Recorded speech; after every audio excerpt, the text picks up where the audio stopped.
evening, everybody, and welcome to RAMP. Real Access Motivates Progress, live Wednesday night podcast. You know, if you see this face on Wednesday, you are on the right place at the right time because we have so much to share with you. And I cannot wait to share all of these amazing ladies that you see on the screen before you today. Today, we are talking to OSCIL, Ocean State Center for Independent Living. Welcome, ladies, and thank you for being a guest on my show tonight. Thank you Thank for you for actually having us. inviting us. I am so excited. So we're going to get kick started right away. And I'm going to go around and ask you all to introduce yourself, what your job is, and what your relationship to OSO really is. Mireille, we're going to start with you since you're our wonderful executive director.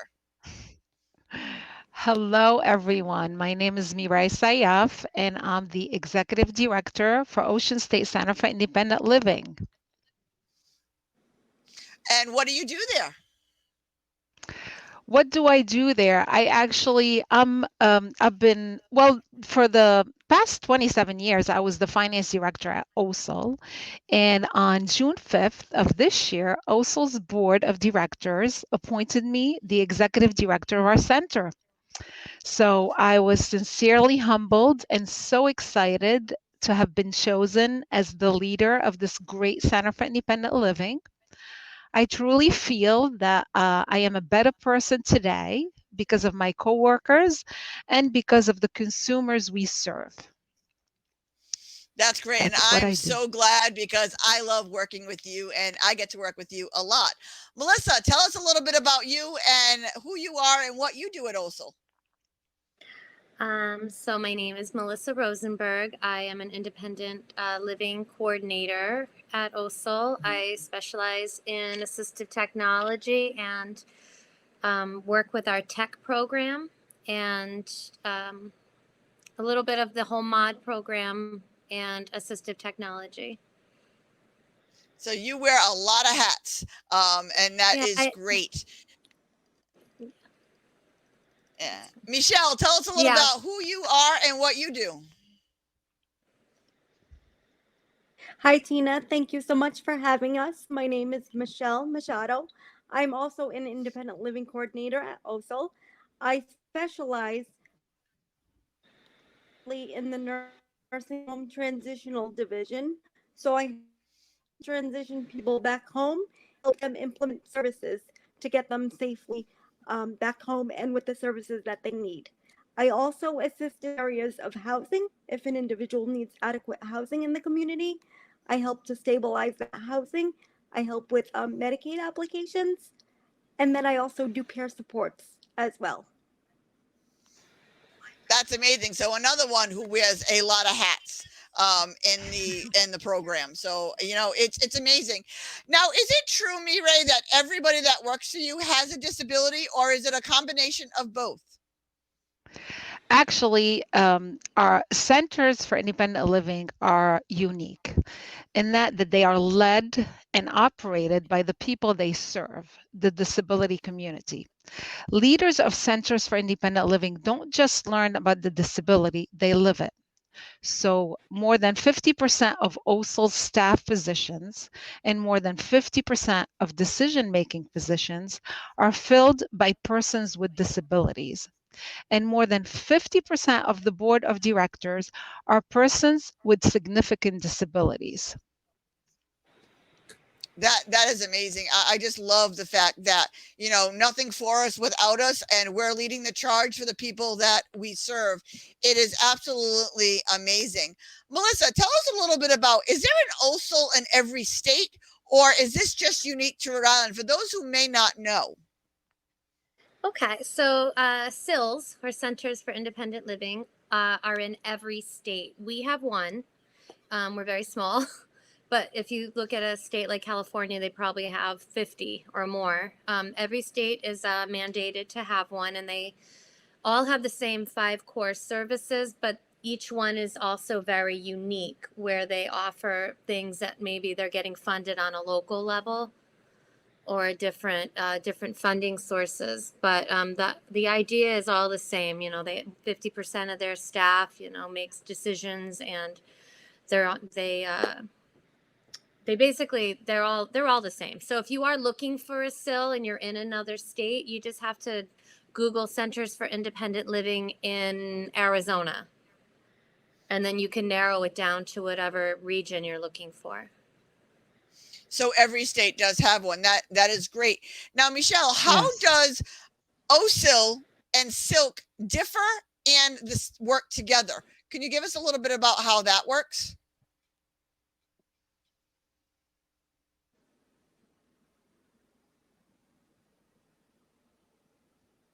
Michelle?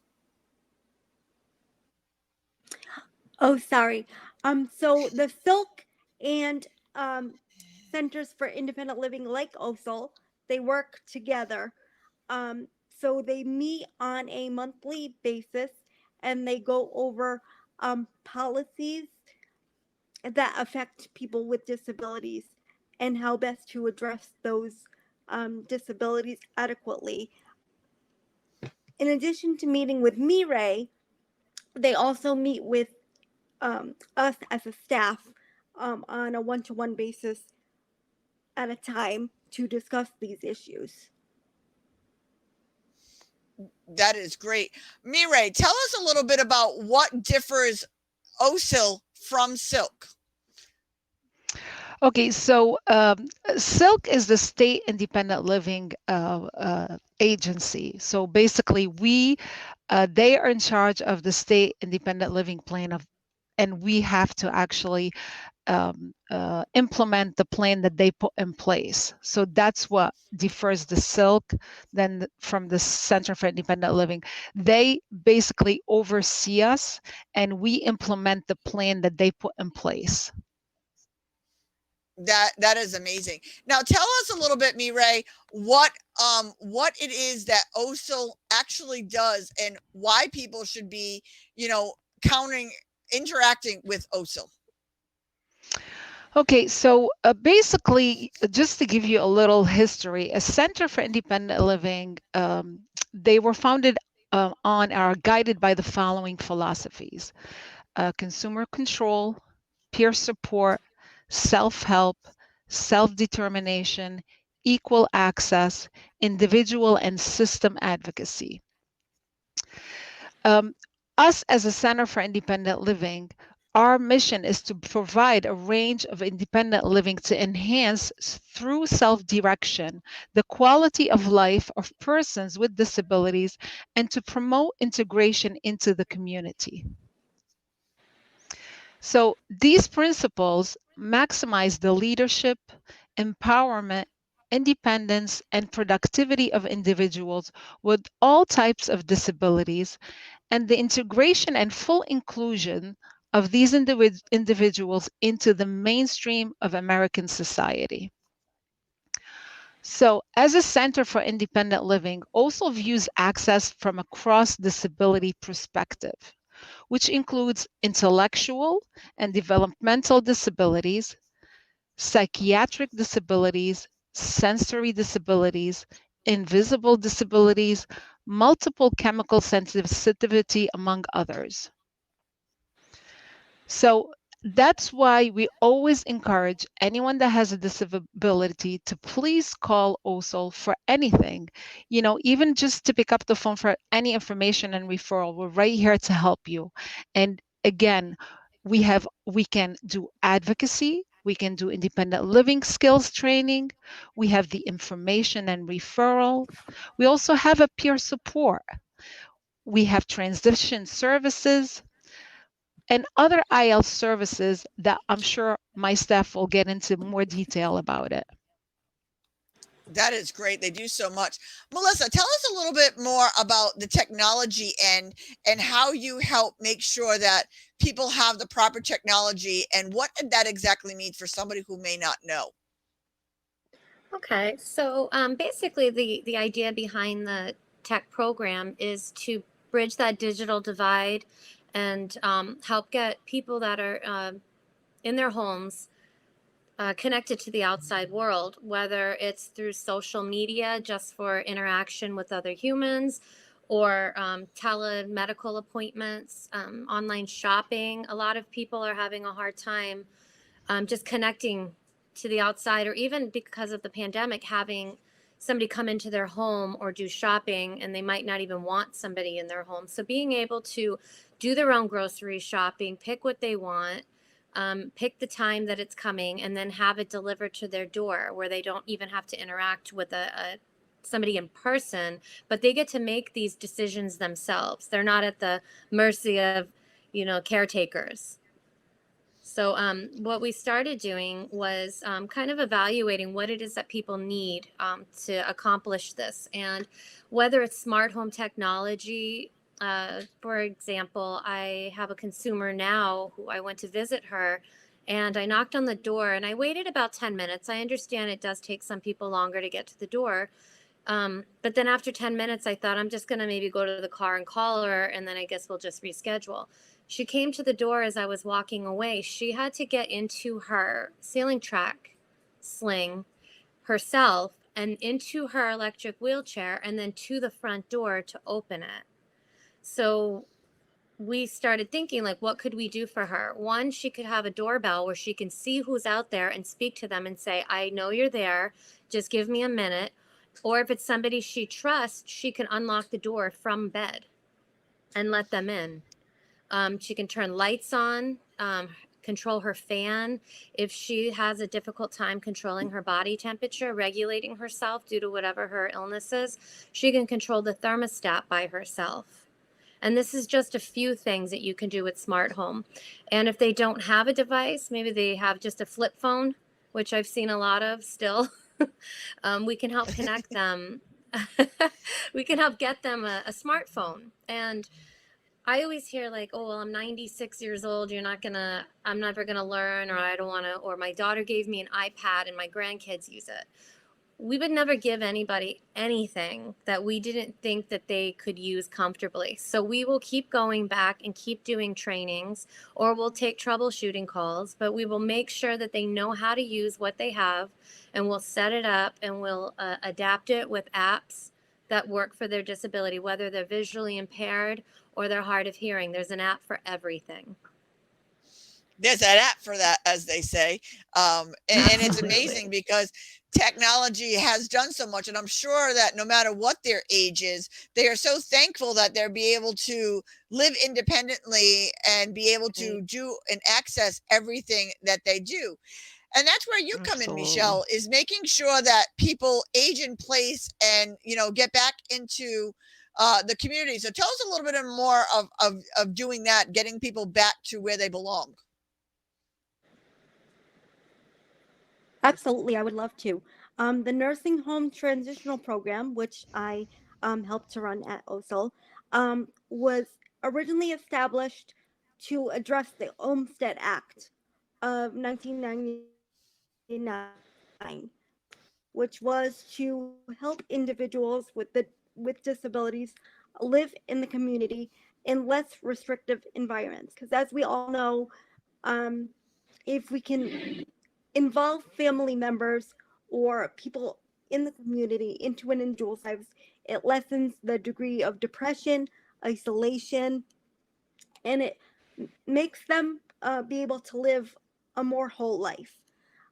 So in terms of nursing home transition, what I do is I would go to the nursing homes and complete what is called an independent living assessment with them.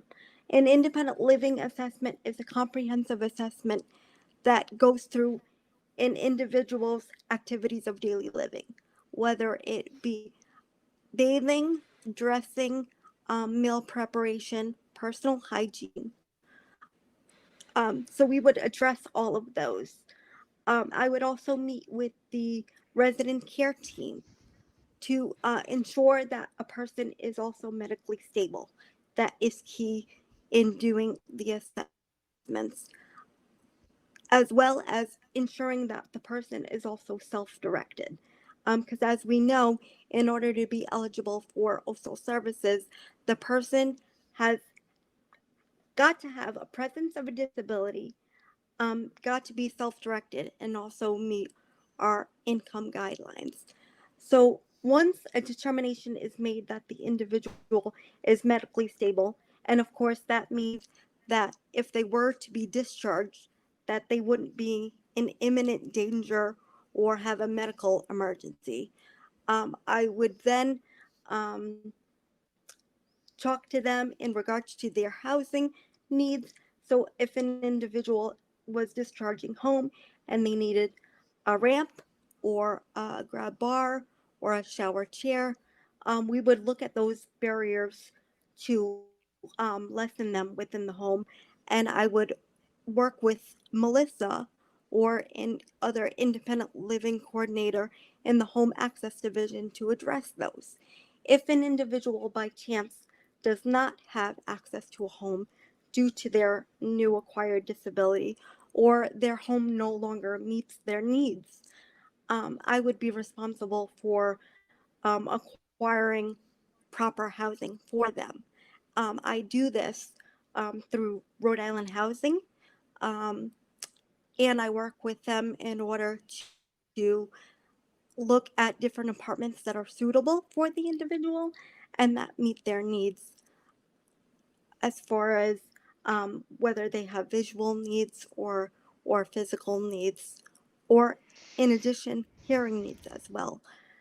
So then, once they transition home, we do the assessment in their home and then provide them with those services, in addition to maybe some personal care and community based supports as far as emergency based responses. That is amazing. I mean, you guys do so much, and you know what I mean? It's so Mirai, do you know about how many people that you serve a year? Because I like to say that the disabled community is the only minority that anybody can Yes. join at any time. So this is something Yeah. that you need to be prepared, because it could be Mhm. you or a loved one that joins this wonderful community, and this service is there. So about how many people you serve, and what is a lot of the feedback that you hear? Well, because of COVID, we served 506 consumers last year, and that was low for us. But even with COVID, I thought that was a pretty good number. We had like 7 consumers for personal care attendant program that we provided them, with special funding to help them out. We actually had 15 requests for home modifications. We had 70 requests for AT, and we had 60 consumers that actually requested gift of hearing. That's really a big program, for us. So yeah, I think as soon as things started opening up now, the referrals are increased so much, and we're expecting, our number to really increase by a big amount. That's how we've been so busy. It's been overwhelming. We actually hired 3 new people, and like you are aware that we have 3 offices right now, and everybody doesn't even have time to breathe. We're trying to actually go out and see as many consumers as we can. And again, because of COVID, you have a lot of people that are in need for different things, from technology to food to supplies to everything. So we're trying to, as hard as we can and as much as we can, to be able to help all the consumers that we can. Yeah, that's great. Melissa, I know you have a little bit a dabble with the home modification grant. I know that's something big with the Governance Commission that we do. Tell everybody a little bit about what the home modification grant does and why people should be taking advantage of this. Okay, so if we get a call from somebody who owns their own home or lives with family, we could possibly, we'll come in and do the assessment of the home, whatever the area is that they mention. Like maybe there's only 1 bathroom and it's on the 2nd floor. I've seen that a lot with these houses, or their washer and dryers in the basement, and they think that they're being independent, but they're going down either backwards or on their butts. We adapt as human beings, so we can try to do it as best as we can, but is it safe? No. So we can possibly, for that example, relocate the washer and dryer to the first floor to eliminate having to go down into that basement and get hurt, especially if they live alone. You know, how long could they be down there before somebody would find them if somebody did fall? You know, and along with the home modification program, you know, there's often times when we go in and maybe we're doing a tub cut because they can't get that leg over that tub wall, or they can't transfer in to take a shower. So, you know, we would do things like a handheld shower head, grab bars, the tub cut, and then maybe a shower chair to help them make this a simple, easier way to be able to take a shower, you know. And, you know, we're not doing this for caretaker ease, where it's really for the consumer to be as independent as possible, whether it's 50% independence or it's 25%. If they started at 25 and they're starting to decline, we want to make sure they stay at that 25. So if somebody's helping them get in, but they can sit there and continue to wash their own hair or wash their body, and they're just getting help getting in and out. You know, that's a win for everybody. The caretaker is not hurting themselves where they can't continue to do it, and the consumer is able to participate in their ADLs. Yeah, that's great. And I just want to point out with this home modification, you do need to get approved for the home modification prior to doing the work in your home. That is a big assessment. And I also want to say that if you own a tenement and you're a landlord, you can access the home modification. The only stipulation is you need to keep and maintain that modification for 10 years. So by doing this, you're opening stock up to where there is no stock up right now in Rhode Island, and you could be allowing some amazing people to come who are going to maintain and are going to take care of your home, because there are plenty of people that are going in and out taking care of them.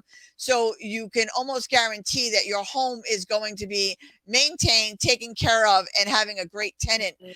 So renters, homeowners can take advantage of this, but you do need to get the approval prior to doing the work. Go ahead, Melissa. Right.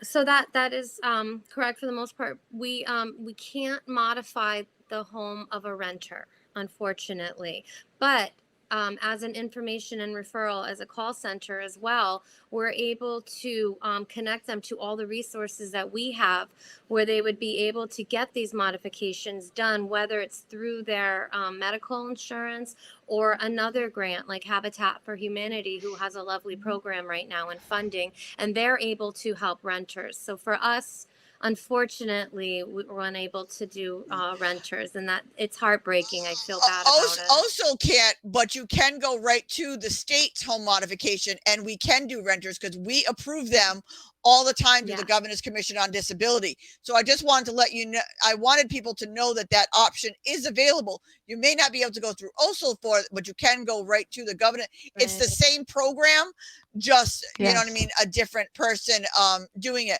Michelle, how thankful are your clients when you get them back home and get them back into the community doing what they love to do?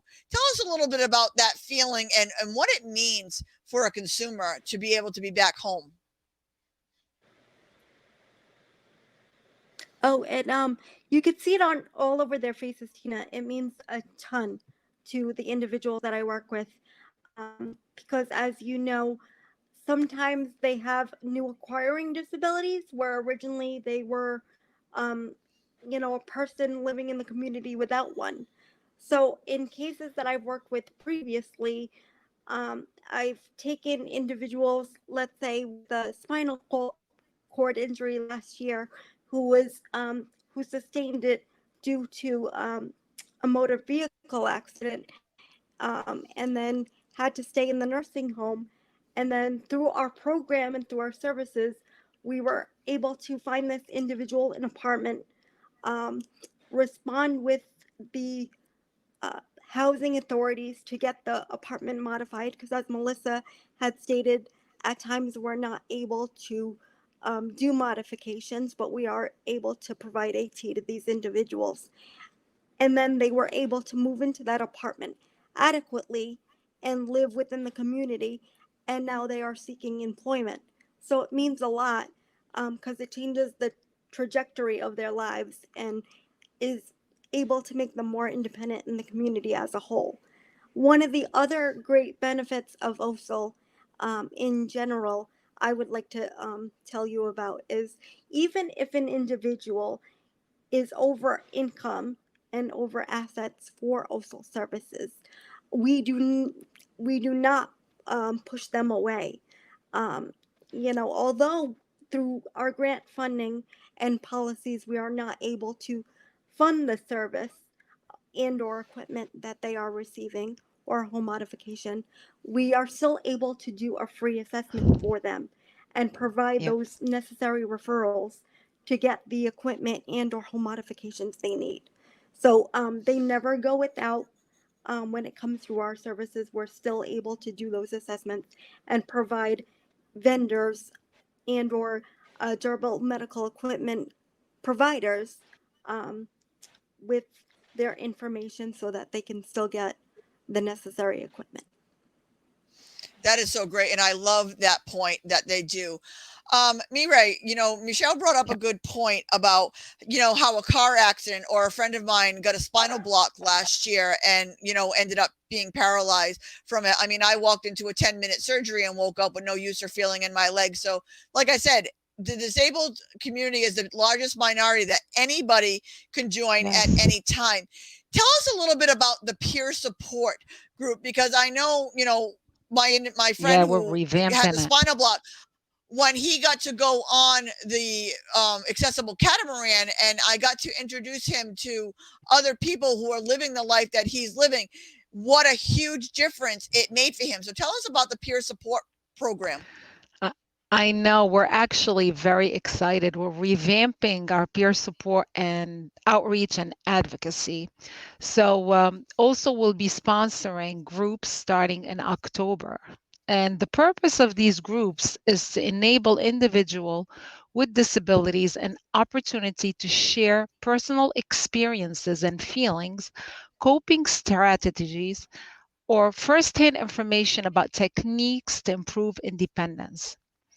So it has been demonstrated that support groups can reduce stress, anxiety, fatigue, provide coping skills, and enhance motivation and empowerment. So our youth groups are going to begin meeting on Saturday, October 2nd at 11. And the caregivers peer support group will begin meeting on Saturday, October 30th. And we're going to have 2 support groups for individuals who are deaf, including one for mothers who are deaf, and a group for working adults who are blind, spinal cord injuries, and women with disabilities. We are still working with the Brain Injury Foundation to start up in-person peer support group again.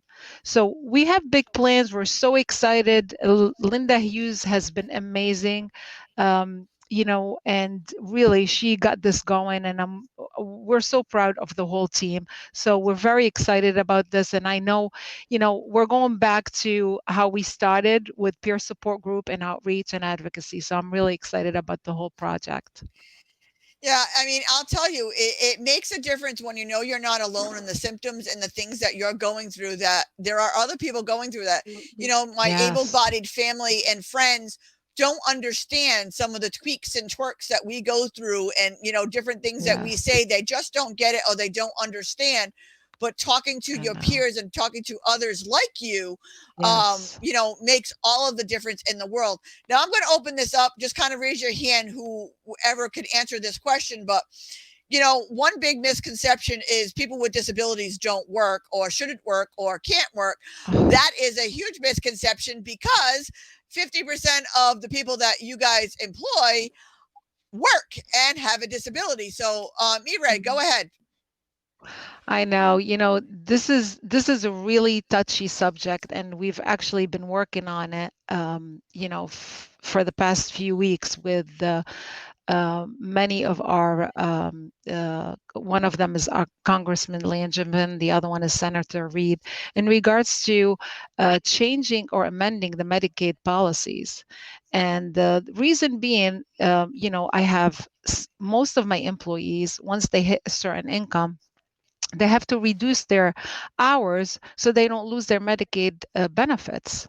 So what we are trying to do here is basically mimic the Massachusetts health plan that it's the Math House has been implemented for almost 20 years and it is working. So we the type of well the thing is. It's not an easy process. We all need to support each other to be able to do this. So what we're trying to do is just if we can just increase that threshold so all the people with disability are able to be independent financially and still be able to work and not worry about their medical insurance. So just to give you an example, the Math House under this policy, residents can earn as much as they can, and as long as they are still disabled, they can keep their Mass Health Plan medical insurance. They will not receive monthly payment, but they would keep their medical benefits. So, this is huge because it allows folks to work as much as they can without any negative consequences. So yeah, again, many of our consumers and many of the people we work with, are really looking for a change in the state. So we're hoping that we get all the politicians on board and to help us really make that change.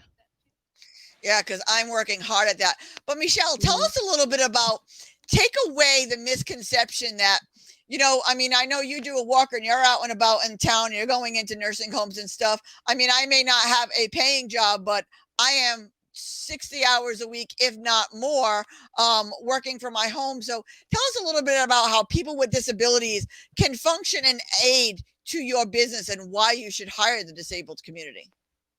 Oh, absolutely. People with disabilities have a lot to give, and they all come from a unique set. They all have, like all of us, a unique skill set.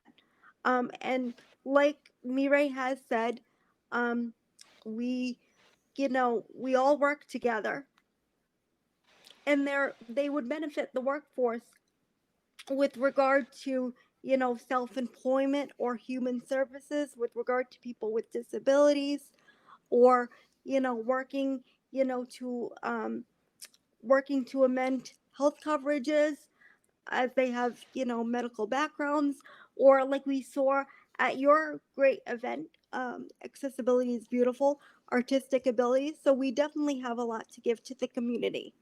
I also as well um, have been facing an issue with employment for the last 6 years, and I'm really grateful to Mireille for assisting me through this and working with Congressman Langevin and Senator Reed, um, as because I've been working with Medicaid, and I can only work, unfortunately, a certain amount of hours. So I'm dictated as part time, and that also affects my health benefits, and my eligibility for my PCA care. And as we know, without my PCA care, I won't be able to flexible, be as flexible with my schedule and be able to go to work day to day and in the community. So unfortunately, under the 1619B guideline for Social Security income, we people with disabilities, if we do receive long-term care services and supports in the community, have to stay within like a $36,000 a year income base, and that is basically a major fear for a lot of individuals who I help to transition into the community, because they all want to give to the workforce, and we all have a lot to give, but they're scared of getting their benefits cut off, and that's been a major issue. So if we can get Congressman Langevin and Senator Reed on board, as Mireille has been so diligent with, it would maximize the workforce and taxpayer dollars, and then it would Yeah. cut costs as well. Yeah, and it's so true because, no one works harder. No employee is ever going to work harder than somebody who has something to prove. And we are an asset. Like, I don't like those inspirational stories on the news of, this person happens to work 3 or 4 jobs, and they're disabled. They're like everybody else. They want to fit in. We don't want to stand out. We want to blend right in, and No, we can do the jobs that exactly. everybody else does, as long as we don't lose our benefits, because a lot of us do have, underlying health coverages with pre-existing conditions, and losing our health coverage is detrimental to us. So, fixing that Absolutely. problem makes us a more viable person to society. Me, right? Yeah, it's really a win-win situation if they amend the policy. One, they will receive no monetary benefits, which equals save taxpayers money. They work more, Mhm. they pay more taxes, increasing tax revenue. They have more, so they spend more and stimulate the economy. They help to fix the massive job shortage we are currently facing. And they become productive members of society with more meaning and purpose. Yeah, I mean, it's a no-brainer. You know what I mean, to everybody, because, like I said, we don't want to stand out. We don't want to be your inspiration.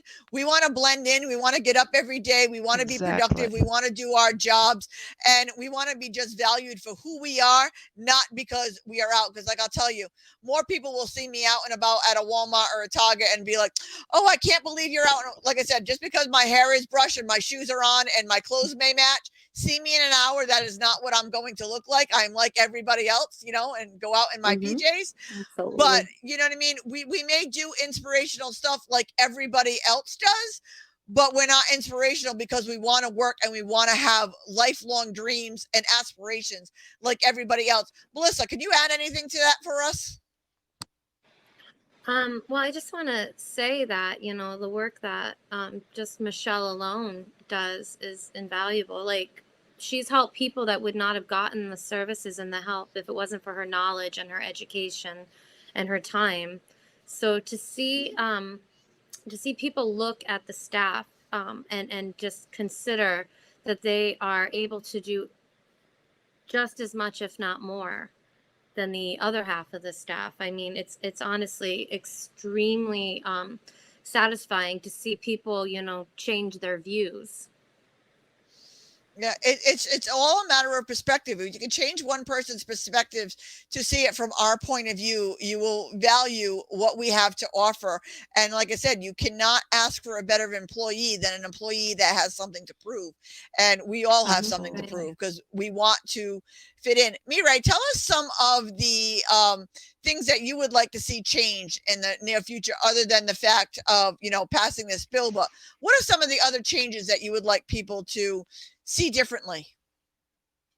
I wish people would really give a person with disability a chance at their workplace.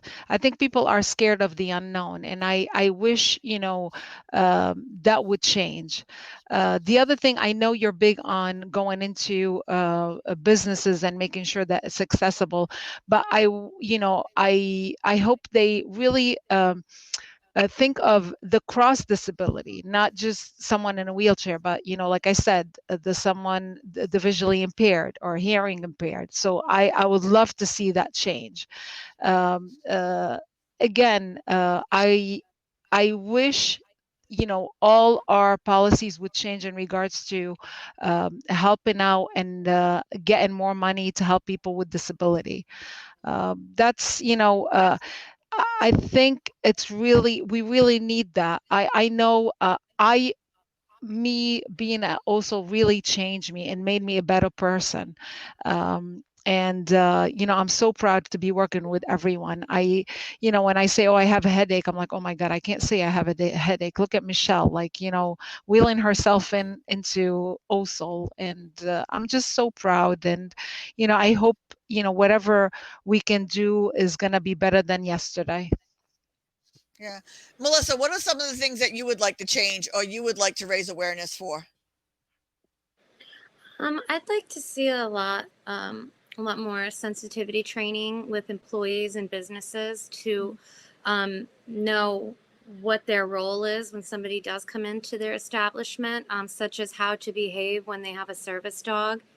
You know, not to touch them, not to look at them, not to even pay attention. And they should understand that, you know, the dog gets to be a dog when he's not working, but when he's working, he needs to be focused. So I'd like to see more businesses take advantage of having somebody come in to explain to them the difference, you know, between a service dog and a guide dog. And also, even, for example, libraries. It's not, honestly, I don't think that people are ignorant. I just think there's not enough education out there. You know, for a long time, Exactly. kids with disabilities weren't mainstreamed. They weren't, so, you know, they really just kind of they don't have an experience. They don't have enough experience just growing up with or working with somebody who is disabled. So like if somebody goes into the library with a walker and they sit in a chair, but that walker's in the way, like, I've heard people tell me stories where, you know, the librarian or a staff member will come over and just like pick the walker up and say, I'm just going to move this. It's a fire hazard. I mean, touching something like that, as you know, is an extension of your body. You know, it's part of your body. So when somebody touches it, they're also putting you in danger, because now what happens is they need to understand that because they they moved it, they have become responsible for you and getting you your device back, your piece of Like equipment. more, And go ahead. I'm sorry, like more sensitivity training. That's how I feel. Absolutely. Like we need more of Yeah. that everywhere. And we you do know, that. and We are doing that. yeah, At OSCIL. Yeah. We are going into businesses. And, you know, when I go out into the community, I'm doing presentations and outreach. I also mention, if it's more professionals and not as much as the community, I always talk about, have us come in and let us do sensitivity training. Let's talk about, yep. let's talk about inclusion. Yeah, Ramp does the same thing. We go out and we go to employee meetings for businesses, and we train their employees how to interact when somebody of disability comes in. And I'll tell you, it's been highly successful, and we keep getting called back. And we are in Rhode Island, so everybody knows a guy. So, you know what I mean? One restaurant benefits from it. They tell their friend or their uncle or their cousin. So, you know, it gets spread by word of mouth. No one's maliciously inaccessible or doing it wrong. They're just trying to do the best they can. So let us help you do it better. Michelle, what are some of the changes you would like to see? I would like to see changes, particularly in addition to what Mireille and Melissa elaborated to, but I believe that it should start in early education as well. As we know, kids are our future, and I feel like the earlier we can get in there to educate kids about disabilities, the more at ease they're going to be in regards to their surroundings. So I believe that if we can start within the school system to educate the educators and the kids when they're younger, let's say in kindergarten or even in the middle school or transitioning to college, we'll be a better off community. In addition to also thinking about those people who have invisible disabilities. I run across a lot of people who are either have an intellectual disability that they acquired after the developmental age, or an individual that has acquired a TBI in their 40s and 50s. And where are they left in terms of services and what's available for them out there? So also including individuals who may not look like they have a disability, but also need those extra supports. Not forgetting yeah, them as you're well. so, yeah. Yeah, you're so right, because I know when RAMP has gone into a few school systems, I'll go in with 4 or 5 different people with different disabilities, whether it's visible, and let the children without their parents ask any question they want and take that fear away. The children grow up to be more empathetic, grow up to be more sensitive, and it becomes more of a norm. So that's a program that I would love to get more involved with OSCIL, to get more people involved, because we have 39 cities and towns that we need to hit. So us working together to get that program even stronger and better Absolutely. is only going to help all of us. now that we're nearing the end of the hour, I want you all to take a minute or two and give us your final takeaway, the most important thing that you want our guests and our viewers to take away from OSCIL and from you, from this podcast. So, Mireille, we'll start with you. Well, just as a Center for Independent Living, I really promote, people with disability being able to get any job they want. I would love that to increase. I would love people, our politicians to really back up the amendment of our Medicaid policy. They really are, they really need your help. That's all I can say. Yeah. Melissa, what are your final thoughts and the most takeaway that you would like our guests to take away from this tonight? I would love for people to take away the understanding that we all just want to be on the same playing field, and nobody's looking for extra. They're not looking to be, treated differently. They want to just be treated the same way. And if you can educate yourself in any way, whether it's a neighbor of yours that's disabled or a friend of yours, or you just really just want to get a better understanding to be able to be a good advocate or be a little more sensitive. The reason that I went into this field, my father was paraplegic. He was a single father and he's raising 3 kids, and we just watched him struggle. Back in the early 90s, there wasn't as much as they have today, especially growing up in California. Rhode Island has a lot going on when it comes to the disabled community. But to watch him just really struggle and to see the way that people treated him, like he wasn't an engineer, he wasn't, they treated him like he couldn't fix your car or help you build your shed. He was just treated differently. And I'd really like people to take the time to get to know somebody by their personality and who they are, and not by their physical appearance. Not judge them. That's great. Michelle, what would you like people to take away? I would like people to know that people with disabilities are useful both in the employment fields and, are out there in the community and want to live productive lives just like everybody else. I am also hopeful that, legislators and congressmen will realize the uniqueness of what we have to provide in the community and address these issues so that we are able to create more of a presence. I also want people to know that you're not alone. If you have a new establishing disability, or you have been disabled since birth, there are people out there like you. So reach out for help if you need it. Ask questions also. As an able-bodied person in the community, it's okay to ask those questions. I see a lot of kids or young adults fearful to ask, like, why is it that you utilize, a walker to walk, or what is it that occurred to require you to utilize this help? So it's okay to ask those questions, and there is no shame in that, because everybody is still learning. I'm still learning as a person with a disability. It's so true. Get rid of the fear, ask the questions, learn something new. I mean, last year I was swinging a sledgehammer, knocking down walls. I'll tell you, best free therapy ever. Building my own Habitat for Humanity house, getting down and painting. What we do may look a little bit different. We may find a new way. We turn into little MacGyvers. We find new ways to blend in and to get the same chore done. But take away the fear, ask the questions, get involved, let your children ask questions, let your children help somebody with a disability. It's only going to make them more empathetic, more sympathetic, and more knowledgeable going forward, because the disability community is forever rising. And the one thing people don't know is our aging population is rising. When you turn 65 and you happen to use a walker, wheelchair, or a cane, you're not considered disabled. You're considered elderly who happens to use a mobility device or happens to stop becoming hard of hearing, or, forgetting a few things here and now. So again, the disability community is the only minority in this country that anybody can join at any given time, at any moment, for any reason. We are all one diagnosis, one surgery, one accident away from becoming part of an amazing community. Let's make it the norm. Let's not, let's blend in together.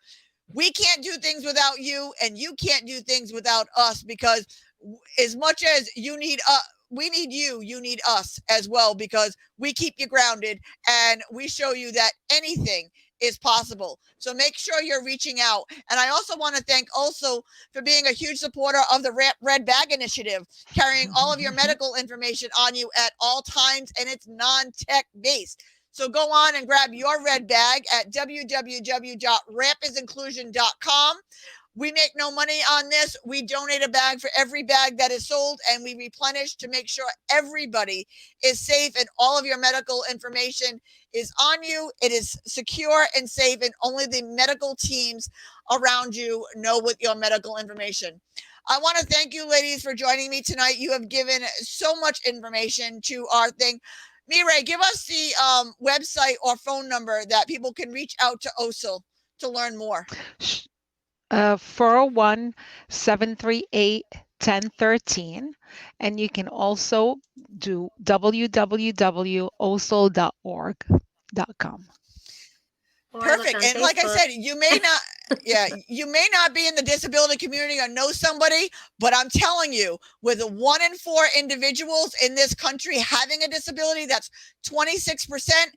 You will eventually at some point either be that person or know that person. So acquaint yourself with the information now. Reach out to OSCIL, reach out to RAMP. If you can't get in touch with these wonderful ladies, reach out to RAMP and I will put you in touch with them, because they are not only my colleagues, I am also very proud to say that they are all my friends. And they are amazing people to work with. So thank you all so much for joining me tonight. Again, give us that website and phone number again, Mireille. 401-738-1013, and that's oscil.org. So thank you, ladies, so much. Don't just sit there, everybody. Make a difference in this beautiful big world out there, and get acquainted with the disability community, because we are not going anywhere, and we will be taking over and giving you a reason to work harder and beat us at some things. So go ahead and try it. We'll give you a run for your money every single time. Thank you, everybody. Don't just sit there, make a difference. And we'll see you all back here next week, where we're talking to the House of Hope. So you will not want to miss that episode either. Good night, everybody. See you next week. Hi, thank you.